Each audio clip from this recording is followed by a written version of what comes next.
안녕하세요, 싱남의 킹입니다. 이제는 조달 호수도 받기가 굉장히 힘들어졌습니다. 여러분들, 조달 사업을 주력으로 하고 계시거나 준비하시는 기업들은 빠르게 확인하셔야 할 것으로 보입니다. 조달청 이종욱 청장은 기술개발, 중소기업의 공공판로 확대에 기여해온 우수 제품 제도를 기술, 공정, 시장, 경쟁 강화에 방점을 두고 우수조달 품목 지정, 관리 규정 개정에 반영해 6월 1일부터 시행에 들어갔습니다.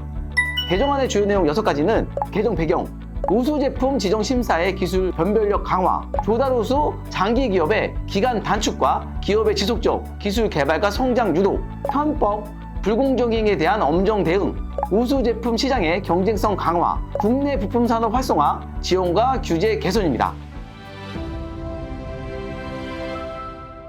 조달청은 30년 가까이 운영해온 우수제품 제도가 연간 4조 원 이상의 납품하는 양적 성장에도 불구하고 일반 제품과의 기술 차별성이 부족하다. 그리고 지속적인 기술 개발과 유인장치의 미흡으로 제도를 악용하는 편법, 불공정행위가 빈발하는 등 한계점이 노출되고 있어 이를 해결하고자 지난해 우수제품 제도 개선 방안을 마련하여 12월 14일 비상경제장관회의에 공공조달 혁신 방안에 담아 확정하였습니다. 이전 개편은 기술 경쟁 강화와 공정한 경쟁 질서 확립, 시장 경쟁 회복에 중점을 두고 있습니다. 기존과 다른 차별화된 기술 개발 제품을 우선 지정한다고 볼 수 있습니다. 우수 제품 지정 심사에 기술 점수를 일괄 10점 상향하는 한편 기술 차별성 평가를 신설하고 우수성이 입증된 제품을 우대하기로 하였습니다. 우수 제품 지정 신청은 한 제품과 직접적인 관계가 없지만 해당 제품을 생산하는 중소기업의 기술, 신뢰도를 평가해주고 가점을 주는 신의도 평가에서도 기술과 무관하고 활용도가 떨어지는 항목은 삭제되었습니다. 예를 들어 현재 기술 점수가 50점, 품질 점수가 50점의 비중을 각각 기술 점수 60점, 품질 점수 40점으로 조정하고 중소기업의 기술 개발 수준이 평준화됨에 따라 유사, 계량 기술을 적용한 제품이 반복해서 지정되는 경향을 막기 위해 기존 기술과의 차별성을 평가하고 국내외 기술 우수성과 관련된 수상 실적이 있으면 가점을 주도록 했습니다. 그로 인해서 기존과 동일한 방법으로 우수 조달을 준비한 기업들은 아무래도 기술적인 부분을 보완하는 전략을 취하셔야 할 것으로 보여집니다. 우수 제품으로 지정된 이력이 많은 기업을 우리는 장기 지정 기업이라고 합니다. 지정 이력이 없는 신규 신청 기업 또는 신규 지정 기업에는 차별화된 지정 심사 및 지정 기간 연장 평가를 통해 지속적인 기술 개발을 유도하여 현행 우수 제품 지정 이력이 10년 이상인 장기 지정 기업에 대해서는 우수 제품 지정 시마다 수출, 고용, 기술 개발 투자 등 실적 등을 평가해 우수 제품 지정 연장 기간을 사전에 결정하고 있지만 앞으로는 평가 대상을 10년 이상에서 7년 이상으로 3년 단축해서 기술 개발 속도를 높이도록 유도한다고 합니다. 개정 기간 전에는 3년, 1년에서 한 개의 기업이 최대 우수 조달을 4번 동안 가능했었지만 이번 개정안으로 통해서 총 앞으로는 3년, 1년으로 한 기업이 최대 3회 우수 조달 지정이 가능하다고 보시면 되겠습니다.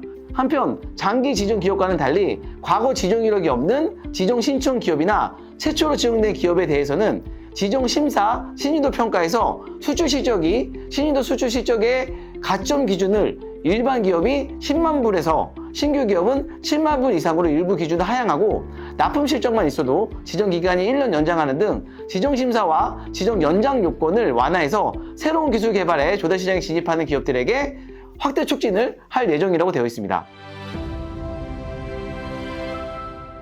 우수 제품은 아니지만 우수 제품의 성능 보완을 위해 계약한 추가 선택 품목, 우리는 옵션이라고 하는데요. 개정 전에는 1회 판매 금액에 제한이 없었습니다.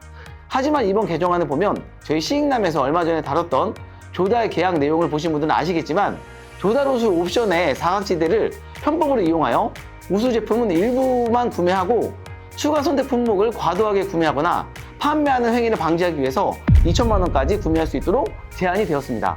또한 우수 제품과 관련된 불공정행위에 대해서는 무관용, 엄정하게 처리해 공정한 시장 질서를 확립해 나가기로 하였습니다.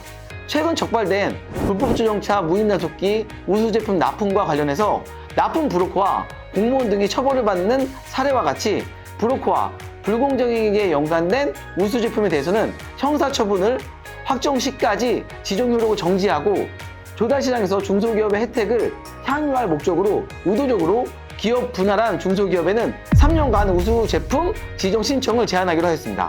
또 직접 생산 위반, 성능 미달 제품 끼어 팔기, 우대 가격 미통보, 담합 등 불공정행위가 적발될 경우에는 경고, 지종 취소 등의 추가적인 행정 제재를 가할 수 있도록 하였습니다. 특정 기업이나 제품의 장기간에 걸쳐 과도한 수주 쏠림 현상을 완화해서 시장 경쟁성을 확보할 수 있는 근거를 신설하였습니다. 특정 기업이나 특정한 종류의 물품에 대한 납품 요구 등이 장기간 과도하게 집중될 경우에는 단가 계약 중단, 쇼핑몰 납품 요구의 차단 등 경쟁성 확보 조치를 시행할 수 있도록 하였습니다. 당초 우수 제품에 사용하던 외국산 부품을 국산 부품으로 교체 시 즉각적인 계약 변경을 허용키로 하였습니다. 과거에는 이게 변경되지 않아서 새로 등록하는 과정을 거쳤기 때문에 등록하는 시간이 오래 걸렸는데 이 부분을 좀 더 완화하겠다고 합니다. 또 우수 제품 지정 후 실제 계약 체결까지 3, 4개월 소요돼서 사실상 지정 기간이 줄어드는 현실을 감안해 우수 제품 지정 효과를 최대한 보장하기 위해 계약 체결 준비가 어느 정도 마친 후 지정 기간이 개시될 수 있도록 지정 기간 시작일을 지정일로부터 종전 최대 60일에서 120일까지 유예 기간을 확대한다고 합니다. 과거에는 우수 조달 제품 지정 후에 본품을 올리는데 보통 3개월에서 6개월 정도의 시간이 소요되었습니다. 덜 길게 소요되는 기업들은 최장 1년이 넘도록 본품을 올리지 못하는 경우도 있어 실제 조달 업체 사이에서는 조달 계약 후에 1년이 지나야 제품이 올라가서 실제 3년 계약 중에 2년만 영업이 가능하고 3년 연장해서 최대 5년까지밖에 조달 사업을 할 수 없다라고 말했는데 이 부분이 개선된다면 6년 동안을 풀로 잘 사용할 수 있지 않을까 생각이 되어집니다. 더불어 우수 제품 신청에 너무 많은 서류를 준비한다는 기업들의 호소를 감안해서 23종이었던 제출 서류를 18종으로 감축하고 재계약 때에는 변동된 서류만 제출하도록 허용하였습니다. 이종욱 조달청장은 이번 우수 제품 제도 개편은 그동안 언론과 국회, 시장에서 제기되었던 묵은 숙제에 대해서 개선 방안을 마련한 것이라고 이야기하였으며 새로운 우수 제품 제도가 시장에 잘 안착될 수 있도록 하겠다라고 말했습니다. 실제 개정안에 대한 자료는 저희가 하기 링크에 다운이 가능하도록 연결해 두었습니다. 조달 우수 제품을 준비하시는 기업이라면 우수 제품 지정 증서를 받아서 회사에 큰 기회가 되시길 기원하겠습니다. 저희같이 수익이 발생하지 않는 채널은 여러분들의 관심과 구독, 응원이 채널을 유지하는 데 큰 힘이 되어집니다. 다음에도 더 최신 소식으로 찾아뵙도록 하겠습니다. 감사합니다.